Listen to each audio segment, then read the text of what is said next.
my name is Gwyneth Card. I'm a neuroscientist. I did my undergraduate degree at Harvard and I studied organismal and evolutionary biology. And then from there, I spent 1 year doing an MPhil at the University of Cambridge in their biology department. We're also focused in neuroscience. And then I did my PhD work at Caltech in bioengineering program there, working with Michael Dickinson. After that, I got a job at the Genelia Research Campus. And then do you mind explaining a little bit about what your research is in like terms of the understandable to a high schooler? I'm really interested in how it is that our brain makes decisions, and particularly how it is that we choose between different actions. So you can imagine even something as simple as you see a fruit bowl and you're trying to decide, should you have the apple or should you have the banana? Some process is going on in your brain that requires you to see the fruit. You have to interpret those visual signals to understand what they are. And then somewhere in your brain, you assess which one you feel more like, which one is more attractive to you, and you reach out and grab it. And so I'm interested in that whole process, kind of from sensory input to motor output, and particularly the part in the middle where we make the choice. I really would like to understand this at an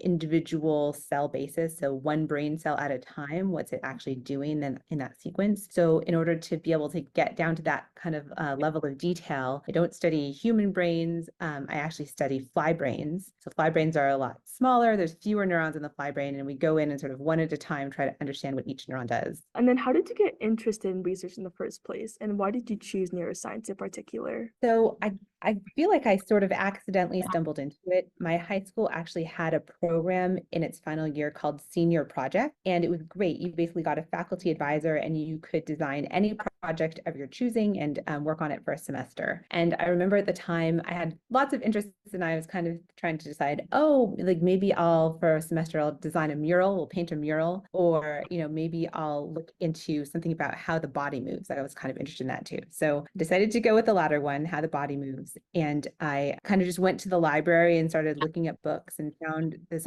set of old work by a man named Edward Muybridge. If you've heard of him, you probably know of him because he's sort of famous for making a bet with Leland Stanford about whether horses have all their feet off the ground at any point in their gallop stride. And in order to resolve this bet, what they did was they set up a set of cameras. So this was a long time ago. We didn't have video or high-speed video. And they set up a set of cameras with tripwires so that as the horses ran by on a track, they would trigger the cameras in sequence and take a sequence of pictures. And so using that method, he was able to show that in fact, there is an aerial phase to a gallop where all the horse's feet are off the ground. And that set him off on a whole body of work where he used the same method to capture sequences of people and animals moving during different kinds of gaits or activities.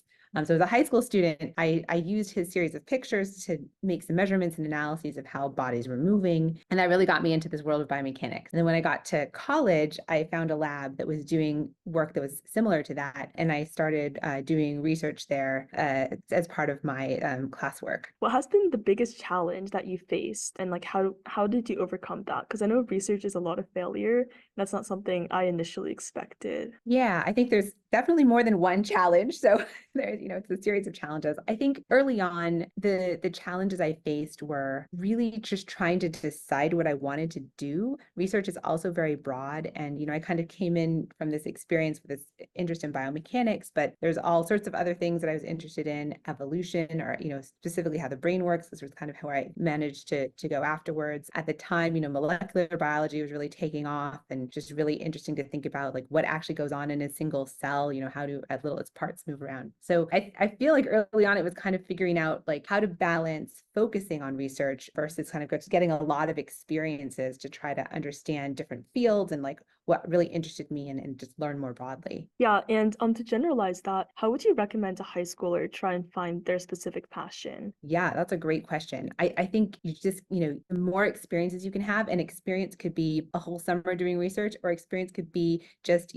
asking somebody if you could come by and have a 30-minute conversation with them to see what their lab is like. Like any range of experiences, I think really help. The other thing I would say is that regardless of what field you end up wanting to go into, at least if you're kind of headed maybe maybe towards the biological sciences, taking more quantitative classes is always good. So I always recommend to people, even if you're kind of undecided about specialty, like take as much math as you can. Nowadays, computer programming really helps too. These are all the modern tools you're going to need, like whatever field you end up in. Who has been the biggest mentor in your field? How do you think high schoolers can start to find people to like look up to, aspire to become? Yeah, I was really lucky. All of the advisors I kind of worked directly under were fantastic. So at Harvard, I worked under a professor named Andrew B. Winner. He was the director of Harvard has his field station out in Bedford, Massachusetts. And he was great. He was both, a great role model for how to do really high quality science, how to actually get really precise and accurate and informative data sets, but then also just really,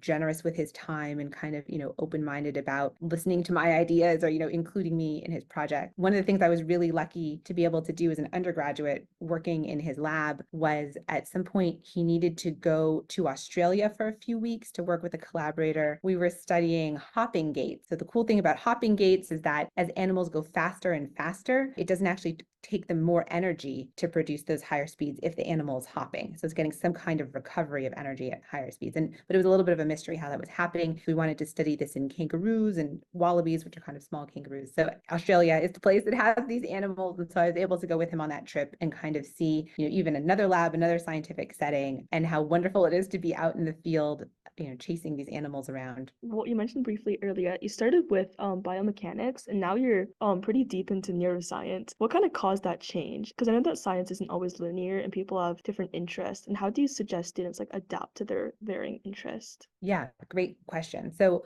I loved and still love the biomechanics field. I think the question that I kind of, in the curiosity I kind of came into it with was how does the body move and why does it move in the particular way it does? And biomechanics has a lot of answers for that question. But I think as part of my experience doing research in this biomechanics lab, I kind of realized that another part of the answer was going to be in how the brain actually controls the body. And that might want another different kind of experience or different kind of model organism to work in order to really be able to dig into that component of the question. So I think part of the process as you get all these different experiences, dive into each experience as deeply as you can and kind of like seep yourself in that. But at the same time, keep following your own curiosity, right? What part of the questions that are being asked in that project or in that lab are interesting to you? And like to you, what are the next kind of interesting questions and kind of follow that trail. So after working in the biomechanics lab as an undergraduate, I talked to my professor, to Professor B. Winner, and, asked him like, well, I think I want to take a year abroad. I had spent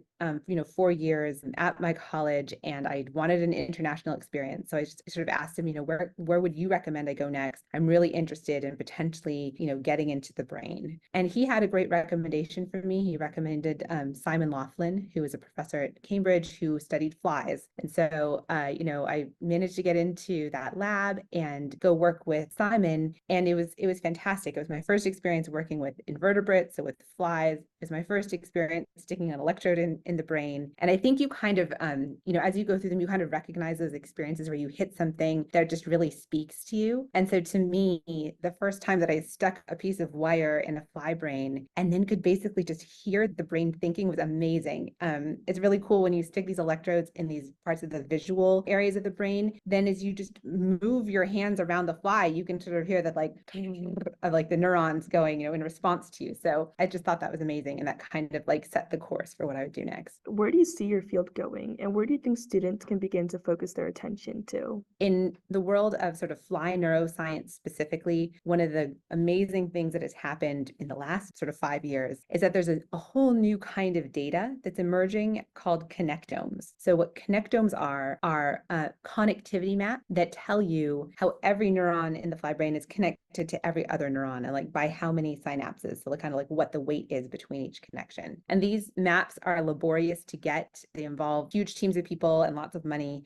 So we have maybe like one whole map of a fly brain and other like partial maps of other areas of its nervous system, but they also open up whole new doors for things people can do. So now we can do things like look over an entire brain and look for patterns. You can imagine if you could try to find patterns of connectivity that are repeated throughout the brain, that would be really interesting. Also tell us if you have a particular behavior or question in mind that you want to understand the neural mechanism of, like maybe where in the brain exactly to look. Yeah, I think there's a lot of open area, and I would really recommend to people that I think the tools really needed to make headway here are really interdisciplinary. So it's really helpful to both understand some of the biology, have some intuition and maybe a little background in how neurons work, how cells work, but at the same time, we're also needing people, again, with quantitative skills who maybe have some experience analyzing large networks or who know how to work with sort of large databases to come together in order to kind of make progress. Yeah, and I've never heard of connectomes before, and that's a completely new concept to me, but I find that super fascinating.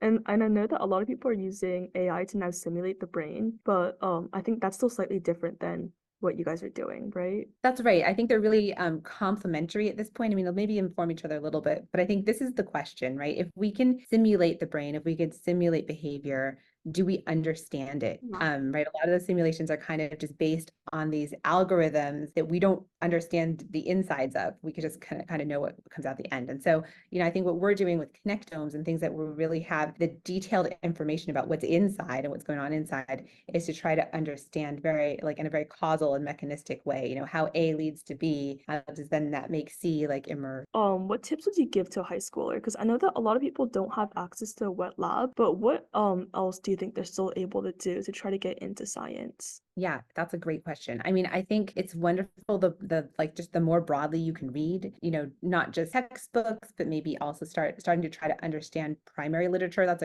a great, that's something that people move into in college a lot.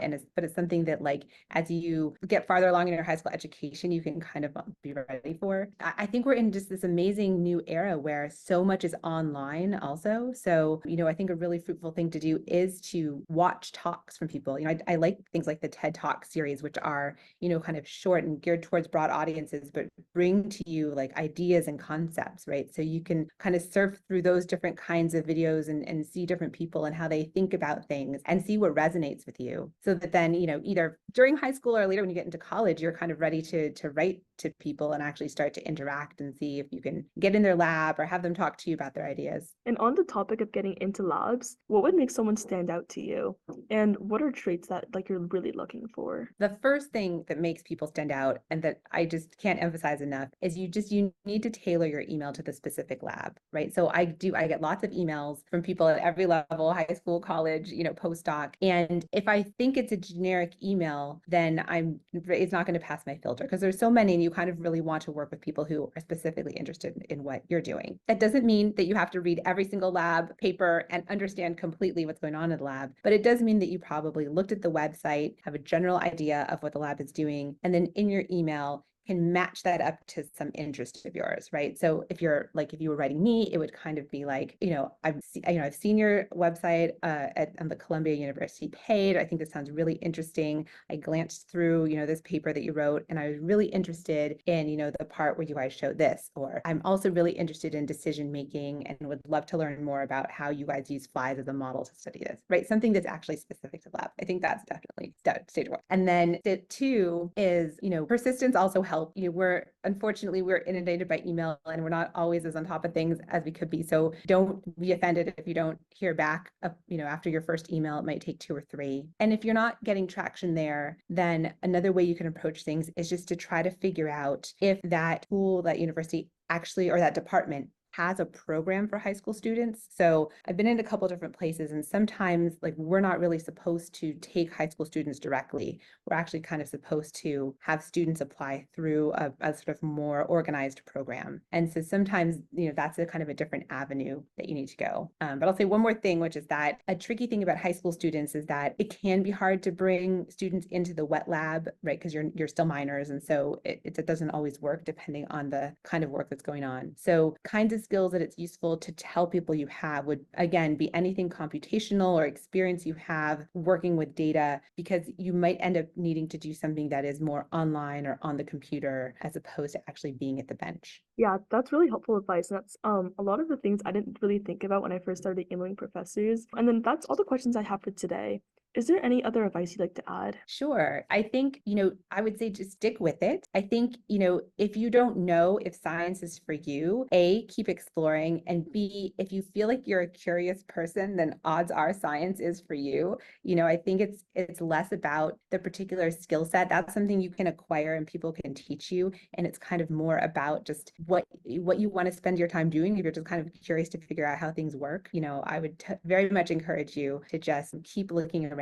There's so many different types of science. It might be that, you think you're curious, but like the kinds of science you've interacted with haven't really sparked it for you. That's fine. There's, 100 other fields that might catch your interest. So I just encourage everyone to look around broadly and see what all the opportunities are. Thank you. Have a great rest of your day. Thanks, you too.